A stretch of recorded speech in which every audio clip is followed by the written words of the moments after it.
मोक्षमार्गस्य नेतारं भित्तारं कर्म भूभृतां जातारं विश्वतत्त्वानां वन्दे तद्गुणलब्धये। कल हमने जिन सूत्रों का उच्चारण किया था 5वें अध्याय के, उन सूत्रों का पुनः उच्चारण कर लेते हैं। लोकाकाशे वगाह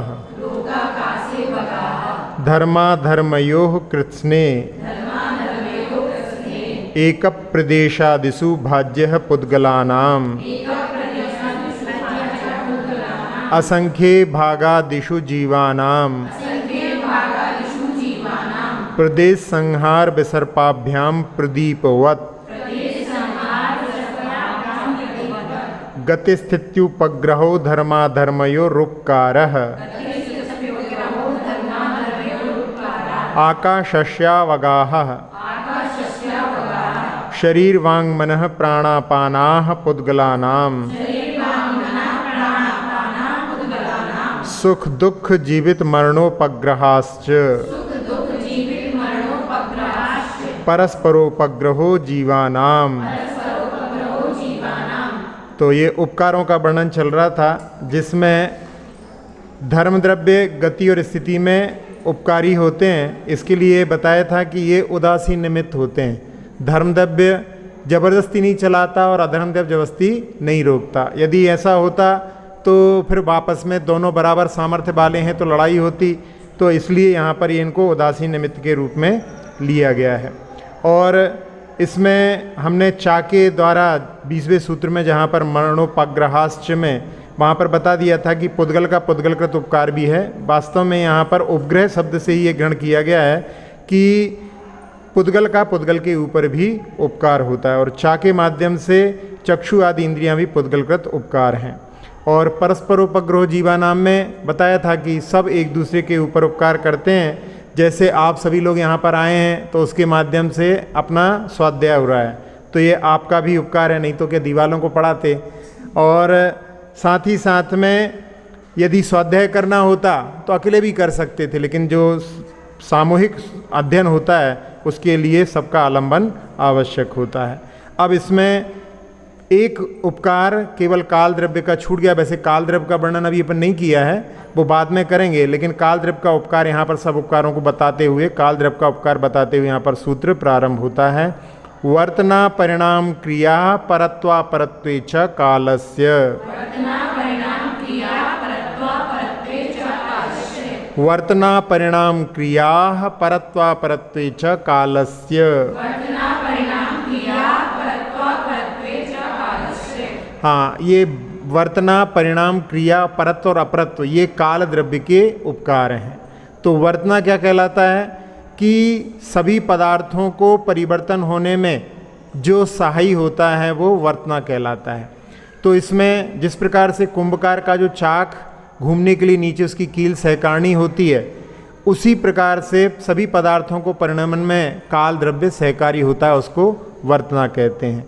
तो इसके माध्यम से प्रति समय में द्रव्यों में जो उत्पाद व्यय द्रव्य होता है उसी का नाम वर्तना है, और उसमें काल द्रव्य सहकारी है।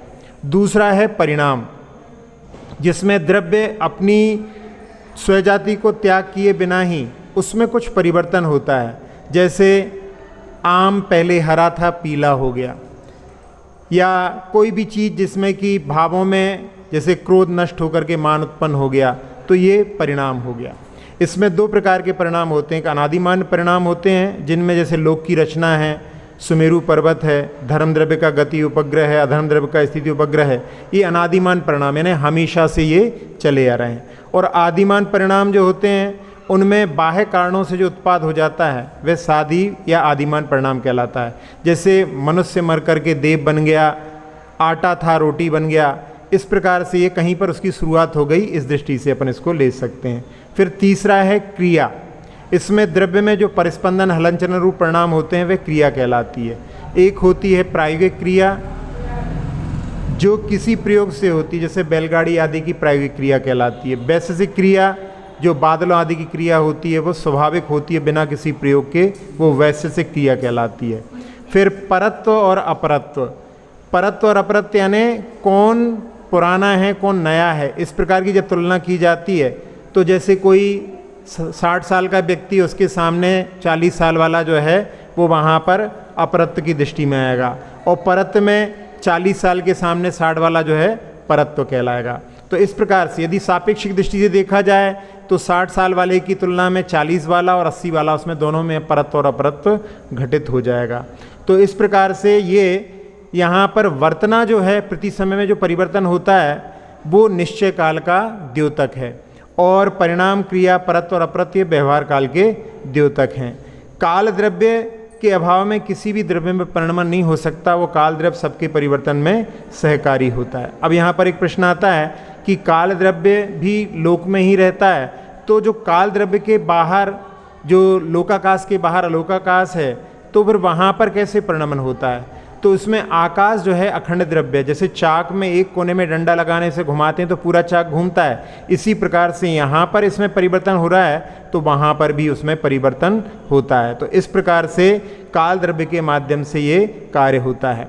और इसमें च शब्द दिया है, तो इसमें आचार्य जी कहते हैं कि जैसे शब्द के साथ में, इस च शब्द के साथ में जैसे फसल पकती है, फिर ऋतु का परिवर्तन होता है, समय पर फल फूल आते हैं, फिर भूख लगना आदि, ये सभी भी अपन इसके साथ में इसको ले सकते हैं। अब इसके बाद में अजीब का यह सूत्र अपन ने पहला वाला जो सूत्र पढ़ा था उसमें पुद्गलों का सामान्य लक्षण का कथन किया था। अब पुद्गलों का विशेष लक्षण बतलाने के लिए अगले सूत्र का अवतार होता है, स्पर्श रस गंध वर्णवंतः पुद्गलाः। स्पर्श रस गंध वर्णवंतः पुद्गलाः। हाँ, जो पुद्गल होते हैं वो स्पर्श रस गंध और वर्ण वाले होते हैं। अब यहाँ स्पर्श जो होता है, जिससे छू करके जाना जाता है, वह स्पर्श कहलाता है। इसके 8 भेद होते हैं, हल्का भारी, रूखा चिकना, कड़ा नरम और ठंडा गर्म। फिर रस जो चक्कर जाना जाता है वह रस होता है। इसके मूलतः 5 भेद होते हैं, खट्टा, मीठा, कड़वा, कसायला और चरबरा। पहले भी बताया था कि नमक को इसमें ग्रहण नहीं किया। नमक वैसे सब चीज़ों में पाया जाता है तो वो सामान्य है, और बुंदेलखंडी में उसको नौन भी बोलते हैं, तो बिना नौन के नौनो नहीं लगता है, ये भी अपन इसके साथ में ले सकते हैं। फिर गंध जो सूंघ कर जानी जाती है वह गंध है, इसके सुगंध और दुर्गंध 2 भेद होते हैं। वर्ण जो देख करके जाना जाता है वह वर्ण है, इसके मूल में 5 भेद होते हैं, काला, पीला, सफ़ेद, लाल और नीला। स्पेशल सोसाइटी ऑफ अमेरिका में भी मूल 5 ही रंग माने गए हैं। एक स्पेक्ट्रम में जो 7 रंग दिखाई देते हैं उनमें वैसे मूल में 5 रंग की ही वहाँ पर प्रतिछवि बतलाई है। एक BN श्रीवास्तव और एक मेघनाथ साहा हैं, उन्होंने भी मूल 5 रंग ही सिद्ध किए हैं। तो इस प्रकार से यहाँ पर 5 जो रंग होते हैं उनके साथ में अपन इनके पुद्गल के इन गुणों को जान सकते हैं। अब यहाँ पर सबसे पहले स्पर्श को क्यों लिया है?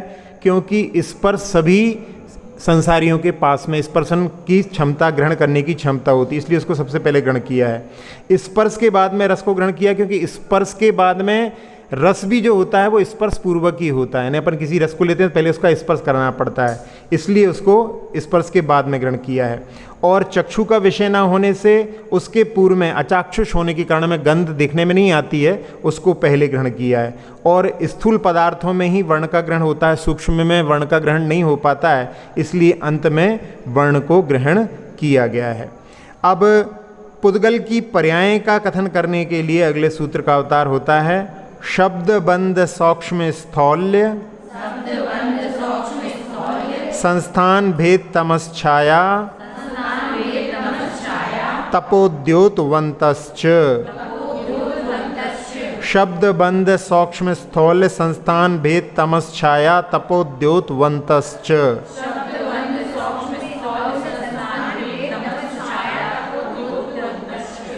शब्द बंध सूक्ष्म स्थौल्य संस्थान भेद तमश्छाया तपोद्योतवन्तश्च।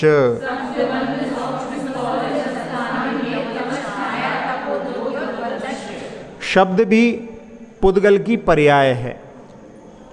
फिर इसके साथ साथ में बंध, सूक्ष्मता, स्थूलता, संस्थान, भेद, तम, छाया, आतप और उद्योत, ये सब जो हैं पुद्गल की पर्याय हैं। तो शब्द जो कर्णेंद्रिय से ग्रहण करने के योग्य होता है वह शब्द कहलाता है।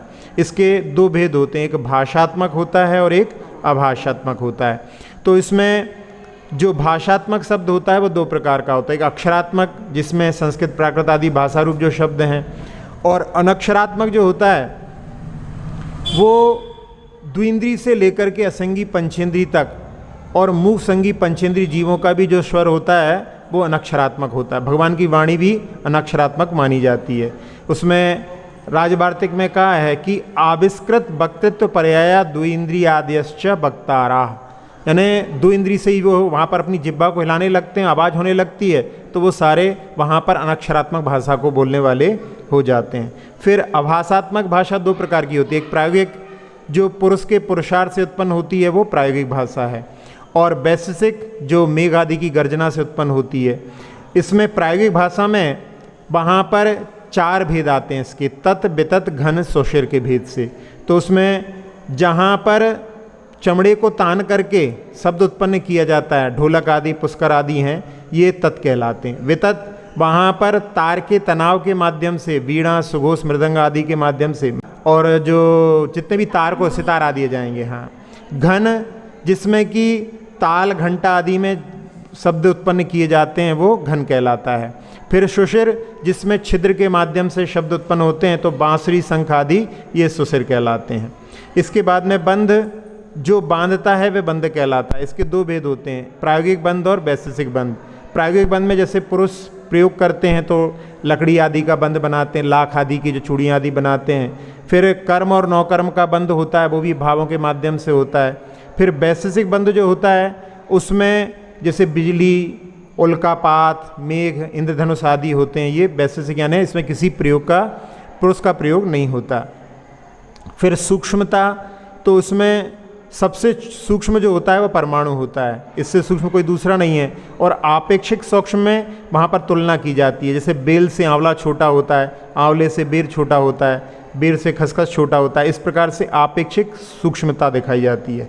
फिर स्थूलता में भी इसी प्रकार से पूरा जो जगत व्यापी स्कंद है वो सबसे बड़ा है, और उसमें तुलना करते हैं तो बेर की अपेक्षा से आंवला, आंवला से नींबू, इस प्रकार से लगा सकते हैं। संस्थान, आकृतियाँ जो होती हैं उनको संस्थान कहते हैं। इसमें इत्थम्भूत संस्थान जिसको अपन निर्दिष्ट कर सकेंगे, गोल है, त्रिकोण है आदि, वो इत्थम्भूत कहलाते हैं। और अनित्थम्भूत, इसमें इसका कोई वर्णन नहीं कर सकें, जैसे बादल हैं उसमें अपन उसके बारे में कुछ नहीं कह सकते, तो वो अनित्थम्भूत संस्थान कहलाता है। फिर इसके बाद में भेद, इसके भी 6 भेद होते हैं। उत्कर जिसमें लकड़ी आदि को जब चीरा जाता है तो उसमें बुराद आदि उत्पन्न होता है, वो उत्कर कहलाता है। चूर्ण, गेहूं, चना, जौ आदि का जो सत्तू आटा आदि होता है वो चूर्ण कहलाता है। खंड जो घड़े के खप्पर आदि होते हैं वो खंड कहलाते हैं। चूर्णिका, मूंग उड़द चना आदि को जब दाल बनाते हैं तो वो चूर्णिका कहलाती है। प्रतर जिसमें बादलों के प्रतर होते हैं या मुल्तानी मिट्टी के भी जो लेयर्स निकलती हैं वो प्रतर कहलाते हैं।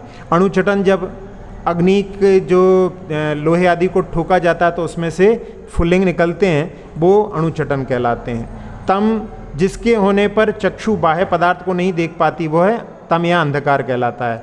छाया जब शरीर आदि के निमित्त से प्रकाश का रुकना हो जाता है तो छाया बनता है जिससे परछाई होती है। इसमें दर्पण आदि जल आदि में जो बिंब बनते हैं वो वर्ण विकार परिणत छाया कहलाती है। और दूसरी प्रतिबिंब मात्र होती है, जैसे धूप के सामने खड़े हो जाओ तो एक आकार जैसा बन जाता है, वो प्रतिबिंब मात्र छाया कहलाती है। फिर आतप, इसमें जो स्वयं में मूल में शीतल होता है लेकिन जिसकी छाया उष्ण होती है वो आतप कहलाता है, या जिसको देखना आँखों को अच्छा ना लगे वो आतप कहलाता है। फिर उद्योत, जिसको आँखें देखना चाहें वो उद्योत कहलाता है। इसमें चंद्रमणि होती है या जुगनू आदि होते हैं, उनका प्रकाश जो होता है वो उद्योत कहलाता है। अब इसके बाद में पुद्गल के भेदों को बतलाने के लिए अगला सूत्र आ रहा है, अणवह स्कंधाश्च। अणवह स्कंधाश्च। हाँ, यहाँ पर जो पूर्व में दिए गए थे सूत्र उनके अनुसार यहाँ पर कहा गया है। तो अणवह जो है उसमें स्पर्शरंध्र वर्ण वाला होता है और स्कंद के ये सारी पर्याय होती हैं, इसलिए यहाँ पर बहुवचन भी दिया गया है क्योंकि इनके बहुत सारे अंतर्भेद भी इसमें बतलाए गए हैं। अब अणु जिसमें आदि, मध्य और अंत उसका एक ही होता है, जिसको इंद्रियां ग्रहण नहीं कर पाती हैं।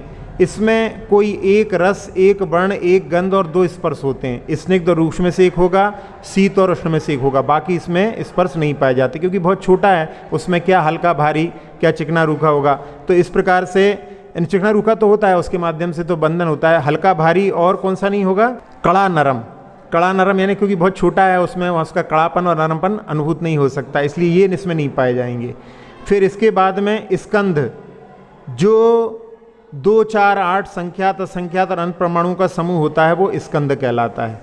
इसके हिसाब से इसमें जो है अणु के दो भेद और किए जाते हैं। एक होता है कार्य परमाणु, जो स्कंद के टूटने से उत्पन्न होता है, और एक होता है कारण परमाणु, जिससे स्कंद बनता है। इस प्रकार से भी भेद किए जाते हैं। अब स्कंद जो होता है, इसके 6 भेद किए जाते हैं। एक होता है स्थूल, स्थूल जो अलग करने पर पुनः नहीं मिलते, जैसे पृथ्वी आदि होते हैं, पत्थर आदि होते हैं, इनको तोड़ दो तो फिर वो आपस में नहीं मिलते, ये स्थूल स्थूल कहलाते हैं। फिर जिसमें अलग करने पर पुनः मिल जाते हैं, जैसे घी, दूध, तेल आदि, इसमें बाल्टी में पानी भरते हैं तो उसमें वो निकलने के बाद में वहाँ पर गड्ढा नहीं बनता, वो आपस में मिल जाता है। फिर इसके बाद में स्थूल सूक्ष्म, जो पदार्थ आँखों से तो दिखाई देता है लेकिन उठा करके एक स्थान से दूसरे स्थान पर नहीं ले जाया जा सकता, ना जिसको बंधन नहीं किया जा सकता। तो धूप, छाया, चांदनी आदि है, ये स्थूल सूक्ष्म है। फिर सूक्ष्म स्थूल, जो आँखों से तो दिखाई नहीं देता लेकिन अन्य इंद्रियों के माध्यम से अपन उनको जान सकते हैं। जैसे कि हवा चलती है तो उस समय में इसको अपन, या अपना जो शीत उष्ण का अनुभव होता है, अपन रस का अनुभव करते हैं, गंध का अनुभव करते हैं, ये को इसको सूक्ष्म स्थूल कहते हैं। फिर इसके बाद में सूक्ष्म, जो कर्म रूप से वर्णन करने योग्य वर्गणाएं रहती हैं, वो सूक्ष्म स्कंद कहलाती हैं, लेकिन ये इंद्रियों के द्वारा ग्रहण नहीं होती हैं। और सूक्ष्म सूक्ष्म जो उनसे भी नीचे होते हैं, कर्म वर्गणाओं से नीचे, वहाँ पर द्विअणु तक, यानी परमाणु को छोड़ करके, क्योंकि परमाणु को इसमें नहीं लेंगे, परमाणु का अपने अलग वर्णन कर लिया अणु के रूप में। स्कंद में जहाँ पर 2 अणु तक मिलकर के बनते हैं, उनको वहाँ पर अपन सूक्ष्म सूक्ष्म के अंतर्गत ले सकते हैं। अब इसके बाद में स्कंदों की उत्पत्ति कैसे होती है, उसके लिए अगला सूत्र आ रहा है। अब यहाँ पर 3 सूत्रों के माध्यम से स्कंद की उत्पत्ति, अणु की उत्पत्ति कैसी होती है, उसका वर्णन प्रारंभ हो रहा है। भेद संगातेभ्य उत्पद्यन्ते, भेद संगातेभ्य उत्पद्यन्ते। हाँ, भेद से और संघात से, और भेद संघात से इनकी उत्पत्ति होती है। यहाँ पर जो भेद संगाते भी, ये बहुवचन की विभक्ति लगी हुई है, इससे ज्ञात होता, नहीं तो कई बार लोग कंफ्यूज हो जाते हैं, इसमें समझते हैं भेद से और संगात से, 2 ही चीज़ें समझ में आती है। लेकिन यहाँ पर तेभ्य जो लगा हुआ है, ये बहुवचन की है, इसके माध्यम से अपन समझ सकते हैं। तो स्कंदों की उत्पत्ति भेद से होती है, जैसे कोई बड़ा स्कंद है वो टूट करके बन गया। फिर संघात से, यानी जो 2 छोटे छोटे स्कंद मिलकर के और वो बड़ा स्कंद बन गया, वो संघात हो गया। और भेद और संघात एक साथ में भेद हुआ, और यहाँ पर किसी से भेद हुआ और किसी दूसरे से मिलना हो गया, तो वो भेद संघात कहलाते हैं। तो इसके माध्यम से इनकी उत्पत्ति होती है। अब इसमें अणु की उत्पत्ति का क्या कारण है, तो कहते हैं भेदादणुः, भेदादणुः। हाँ, अणु की उत्पत्ति संघात से नहीं हो सकती, भेद संघात से भी नहीं हो सकती, तो वो कैसे होगी? अणु की उत्पत्ति जब भी होगी वो भेद से उत्पन्न होगी। अब यहाँ पर कोई प्रश्न पूछे आपसे कि ऐसे भी कोई परमाणु हैं जो आज तक जो है, जिनका कभी भी स्कंद नहीं बना हो, हमेशा अणु के रूप में रहे हों, तो नहीं, क्योंकि यहाँ पर सूत्र ही कह रहा है कि अणु की उत्पत्ति जब भी होगी वो भेद से ही होगी। इसका मतलब है स्वतंत्र अणु संसार में नहीं पाए जाते हैं। यहाँ अणु जो होता है सबसे सूक्ष्म होता है, इसके लिए जो वर्गणाएं रहती हैं, संख्यात प्रदेशी रहती हैं, असंख्यात प्रदेशी रहती हैं, वो भी हमारे उपयोग में नहीं आती। अपन ने भी सूक्ष्म सूक्ष्म में उसको देखा था। मेदा का एक जो कण होता है, छोटा सा कण होता है, उसमें भी वहाँ पर अनंत अणुओं का जो वहाँ पर मतलब मिलकर के बना है, उस इतने छोटे से में भी वहाँ पर अनंत अणु मिले हैं। सोचो कितनी छोटी सी स्थिति में भी वहाँ पर इस प्रकार की स्थिति होती है। एक पिन पर 10 करोड़, एक पिन के माथे पर 10 करोड़ परमाणुओं को रखा जा सकता है। तो इसके माध्यम से अपन समझ सकते हैं कि कितना सूक्ष्म जो है अणु का विस्तार होता होगा। तो उस अणु की प्राप्ति के लिए यहाँ पर बताया गया था कि वो भेद से ही प्राप्त होती है, इसके अलावा प्राप्त नहीं होते। अब इसके बाद में यहाँ पर कि संघात से ही स्कंद की उत्पत्ति होती है, तब सूत्र में भेद संघात को एक साथ में क्यों दिया गया है, उसका क्या कारण है? तो उसके लिए बता रहे हैं भेद संगाताभ्यां चाक्षुषः, भेद संगाताभ्यां चाक्षुषः। हाँ, यानी भेद और संगात दोनों को इसलिए लिया गया है कि जो अचाक्षुष हो, जो देखने में नहीं आ रहा हो, वो यदि देखने लायक बनता है तो भेद से बनेगा नहीं, क्योंकि भेद से तो बहुत छोटा हो जाएगा, और केवल संघात से भी जो है वो नहीं बन पाएगा। उसके लिए कहीं से उसका भेद हो और किसी दूसरे से मिलकर के वो संघात के माध्यम से चाक्षुष हो जाता है। तो यहाँ पर जो उदाहरण के माध्यम से यदि अपने को समझना है, आपने कोई देखा कभी इस उदाहरण? हाथों का उदाहरण बताया जाता है। जैसे हाथों के ऊपर अपन ऐसे हाथ फेरते जाएं तो वहाँ पर बत्तियाँ बन जाती हैं। तो क्या हुआ उसमें कि जहाँ पर वो जुड़ा हुआ था मैल, वो वहाँ से छूटा और दूसरी जगह से भी छूटा और आपस में मिलकर के वो बड़े रूप में बन गए। तो जो अभी तक दिखाई नहीं दे रहा था वो भी देखने लायक बन गया। इसी प्रकार से ऑक्सीजन का सिलेंडर है और हाइड्रोजन का सिलेंडर है, दोनों में वहाँ पर जो दोनों गैसें दिखाई नहीं देती, अदृश्य रहती हैं, और जब वो वहाँ से निकलती हैं आपस में, यानी वहाँ से उनका जो मूल था उससे वहाँ से भेद हुआ और आपस में मिलकर के संघात के माध्यम से पानी का उत्पत्ति और पानी अपने को देखने में आ गया। तो इस प्रकार से भेद और संघात दोनों के माध्यम से ही जो अचाक्षुष है, यानी जो देखने में नहीं आ रहा था, वो चाक्षुष रूप में परिणत हो जाता है। ये इस सूत्र का महत्व है। अब इसके बाद में धर्मादिक द्रव्य के विशेष लक्षण तो बतलाए थे, लेकिन सामान्य लक्षण का अभी तक द्रव्य का कथन नहीं किया है। इसलिए अगले सूत्र में सामान्य रूप से द्रव्य का लक्षण बतलाते हुए कह रहे हैं सद्द्रव्य लक्षणम, सद्द्रव्य लक्षणम। हाँ, द्रव्य का लक्षण सत है। अब ये सत जो है इसका क्या अर्थ है, तो इसको अगले सूत्र में ही आचार्य महाराज उमा स्वामी जी ही स्वयं बता रहे हैं। उत्पाद व्यय द्रव्युक्तन सत, उत्पाद व्यय द्रव्युक्तन सत। हाँ, जो उत्पाद व्यय और द्रव्य से युक्त होता है वह सत है और सत ही द्रव्य का लक्षण है। तो यहाँ पर द्रव्य जो परिवर्तनशील होता है, कई लोगों की ऐसी मान्यता है कि द्रव्य कूटस्थ होता है, उसमें कोई परिवर्तन नहीं होता, उन लोगों को समझाने के लिए इस सूत्र का अवतार किया गया है। आचार्य श्री ने इस सूत्र की व्याख्या मुकमाटी में आना जाना लगा हुआ है इस प्रकार से की है। तो उसमें आना यानी जनन उत्पाद है, नई नई पर्याय की उत्पत्ति हो रही, वो उत्पन्न हो गया। जाना यानी मरण व्यय है, और लगा रहना ये यहाँ पर स्थिर यानी द्रव्य है। तो और है के साथ में वहाँ पर यानी चिर सत्य, यही सत्य है और यही तथ्य। इस प्रकार से आचार्य जी ने इस सूत्र की व्याख्या मुकमाटी में हिंदी में इस प्रकार से की है। तो उत्पाद यानी नई नई पर्याय की उत्पत्ति होना, द्रव्य की अपनी जाति को ना छोड़ते हुए पूर्व पर्याय का नहीं, जो दूसरी पर्याय की प्राप्ति हो जाना, वह उत्पाद कहलाता है। जैसे सोने का मुकुट था, उससे हार बना दिया, तो नई पर्याय की उत्पत्ति हो गई, और व्यय अपनी जाति को नहीं छोड़ते हुए पूर्व पर्याय का नाश हो जाना, वह व्यय कहलाता है। तो इसमें भी जो हार था, हार को तोड़ करके वहाँ पर बिस्किट बना दिया सोने का, तो उसके माध्यम से हार का वहाँ पर नाश हो गया, तो व्यय हो गया। और द्रव्य उत्पाद व्यय होने पर भी अपनी जाति को नहीं छोड़ना, ये द्रव्य कहलाता है। जैसे दूध में से दही बना दिया, दही से जो है आपने मक्खन बना लिया, लेकिन उसमें जो है गोरस वहाँ पर चल रहा है। तो इस प्रकार से द्रव्य जो है वहाँ पर परिवर्तन होते हुए भी अपने मूल स्वरूप को वो नहीं छोड़ता। इस प्रकार से इन तीनों को अपन इसके माध्यम से समझ सकते हैं। अब यहाँ पर एक प्रश्न उत्पन्न होता है कि जो उत्पाद और व्यय से युक्त होता है वह द्रव्य कैसे हो सकता है। तो द्रव्य में अवस्था भेद होने से वहाँ पर उत्पाद व्यय और द्रव्य सब एक साथ में घटित हो जाते हैं। जिसके लिए भी एक उदाहरण दिया था कि राजा के सामने वहाँ पर कलश था राजकुमारी का, उसको तोड़ करके मुकुट बना दिया राजकुमार के लिए। तो वहाँ पर राजकुमारी रुदन करने लगी और राजकुमार हंसने लगा, लेकिन राजा मध्यस्थ भाव से थे क्योंकि उनकी दृष्टि सोने के ऊपर थी, तो सोना तो उसमें बना ही हुआ है। तो इस प्रकार से उत्पाद और व्यय से युक्त होने के बाद में भी द्रव्य वहाँ पर यानी मूल जो पदार्थ है वो अपने रूप में बना रहता है। सोना तो सोना वहाँ पर है ही, इसलिए उसमें कोई दिक्कत नहीं आती।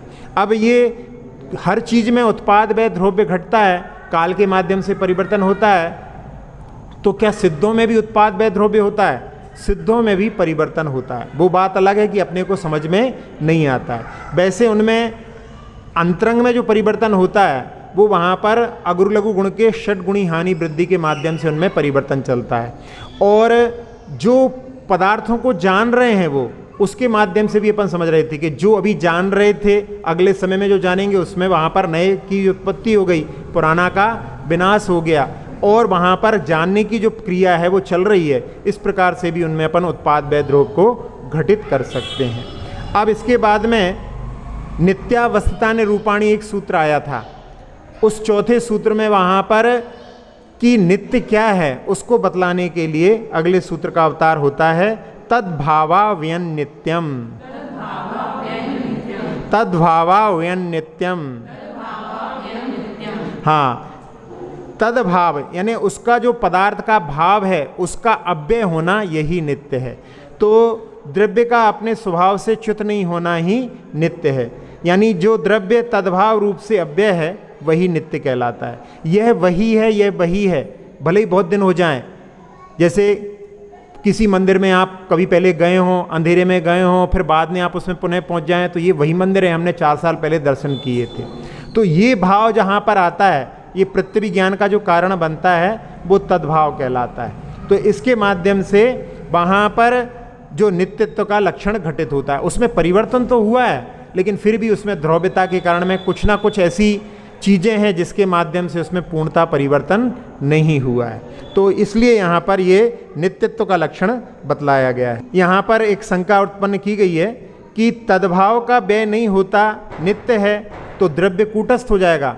तो कूटस्थ नहीं है, उसमें परिवर्तन तो चल रहा है, लेकिन ऐसा परिवर्तन नहीं होता कि पूरा द्रव्य ही कोई दूसरे रूप में परिवर्तित हो जाए। इसलिए उसमें कथनचित नित्य है और कथनचित अनित्य है। तो इसलिए वहाँ पर नई नई पर्याय उत्पन्न होने के बाद में भी वहाँ पर जैसे जीव द्रव्य की नई पर्याय उत्पन्न हो गई, वैसे अपने को देखने में लगेगा ऐसा कि देव बन गया है, मनुष्य मरण को प्राप्त हो गया है, लेकिन उसमें जीवत्व जो है वो समान रूप से विद्यमान है। इसलिए उसको अपन वहाँ पर पृथ्वी ज्ञान का विषय जो दिव्य ज्ञानी है उसको बना सकते हैं। अब इसके बाद में यहाँ पर कहते हैं कि आप उसी चीज़ को कह दे रहे हैं कि नित्य है और उसी चीज़ को आप कह देते हो अनित्य है, तो ये एक साथ में जो दो विरोधी धर्मों की सिद्धि आप कैसे करते हैं? तो उसके लिए अगला सूत्र आ रहा है अर्पिता नर्पित सिद्धे। अर्पिता नर्पित सिद्धे। अर्पित यानी मुख्य कहलाता है, विवक्षित कहलाता है, और अनर्पित यानी जो गौण कहलाता है, जिसकी विवक्षा नहीं है। उसके माध्यम से दो विरोधी धर्मों की सिद्धि होती है। जैसे जब विवाह आदि होता है तब उस समय में जो मुख्य रहता है, जिसकी शादी होती है, उसी के गीत गाए जाते हैं। एक पिता के 6 पुत्र हैं, जब बड़े लड़के का विवाह होना था तो वो बड़े लड़के की तारीफ करते थे कि हमारा बड़ा लड़का जैसा तो कोई लड़का नहीं है। अब उसका विवाह हो गया, अब उसके बाद में वो दूसरे लड़के की तारीफ करने लगे, फिर तीसरे लड़के की तारीफ करने लगे। तो लोगों ने पूछा कि यार तुम तो गजब यार, कभी किसकी तारीफ करते हो, कभी किसकी तारीफ करते हो। तो उस समय में उसने कहा कि भाई जिसका विवाह होना है उसी के गीत गाए जाते हैं। तो यानी कोई चीज़ को जिसको अपन मुख्य बना रहे हैं, जिसका वर्णन कर रहे हैं, वो अर्पित कहलाता है। तो उस समय में बाकी सबको वहाँ पर अभिवक्षा कर दी, लेकिन गौण नहीं है। तो इसी प्रकार से सिद्धि होती है।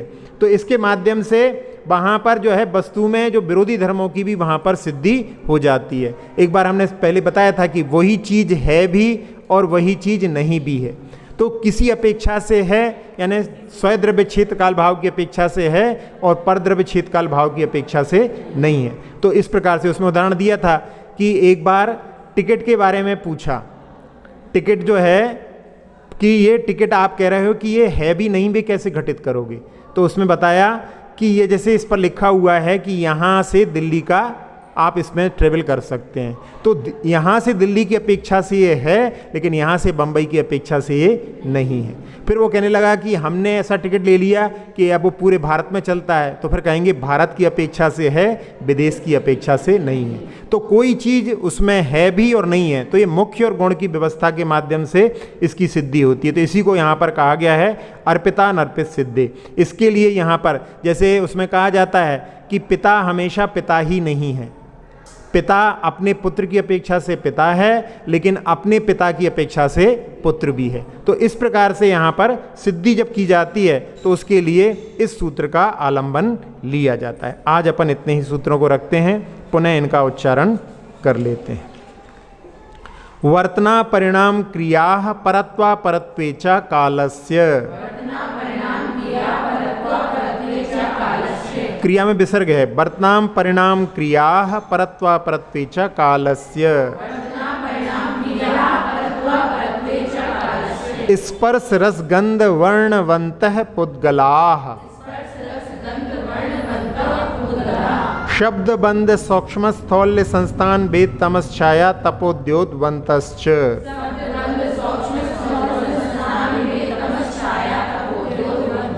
अणवः स्कंधाश्च भेद संगातेभ्य उत्पद्यन्ते। भेदादणुः भेद संगाताभ्यां चाक्षुषः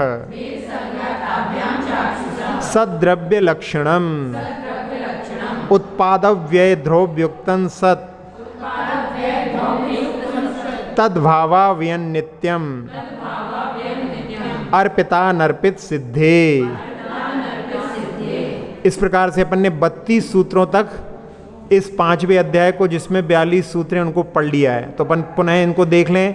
हमने 7 सूत्रों में वहाँ पर सामान्य से जो अजीब और काय है उसमें वो द्रव्य भी हैं और जीव भी एक द्रव्य है, वो नित्य अवस्थित अरूपी है। फिर रूपी पुद्गल होता है, कहाँ तक एक द्रव्य होते हैं और निष्क्रिय होते हैं, इसका 7 सूत्रों में। 4 सूत्रों में उनके प्रदेशों के बारे में जाना था। फिर उसके बाद में 5 सूत्रों में उनका कहाँ पर अवगान होता है और धर्म अधर्म देव पूरे लोक में रहते हैं। एक प्रदेश को आदि लेकर के पुद्गल रहता है और असंख्यात प्रदेश को लेकर के जीव रहता है, और उसमें उनके पास में संकोच और विस्तार की शक्ति होती है। फिर 6 सूत्रों में 6 द्रव्यों के उपकार अपन ने देखे थे। तो उसमें आज अपन ने वर्तना परिणाम क्रिया आखिरी काल का उपकार देखा था। इसके बाद में पुद्गल का लक्षण बतलाया, फिर उसकी पर्याय बतलाई। पर्याय बतलाने के बाद में अणु और स्कंद के भेद बतलाए। फिर इसकी उत्पत्ति कैसे होती है, तो भेद संगात और भेद 3 से होती है। फिर अणु की उत्पत्ति भेद से होती है। फिर उसके बाद में एक भेद संगाताभ्याम चाक्षुषा वाला सूत्र था। इसके बाद में 4 सूत्रों को अपन ने और लिया। उसमें द्रव्य का सामान्य लक्षण, वो उत्पाद वैध ध्रुवयुक्त है। फिर इसके बाद में नित्य की क्या परिभाषा है, और अर्पिता नर्पित सूत्र के साथ में अपन ने 32वें सूत्र को यहाँ पर पूर्ण किया। अक्षर पद मात्रा से दूषित वचन अगर ममहीन रहे और प्रमाद कषाय के वश में सम्यक अर्थ विलीन किए। जिन वाणी माता मेरी उन सब त्रुटियों को क्षमा करें। दे आशीष शीघ्र हम सबको केवल लब्धि रमा मिले। प्राप्त हमें हो बोधि समाधि परिणामों की शुद्धि हो। निज आत्म उपलब्ध हमें हो शाश्वत सुख की सिद्धि हो। चिंतित वस्तु दात्री माता चिंतामणि उपमा भाति। करूं वंदना पूर्ण विनय से चरण रखूं मैं ये पाती। कर जिन वाणी स्तुति तन की ममता टार। महामंत्र का जाप अब सभी जपें नब बार।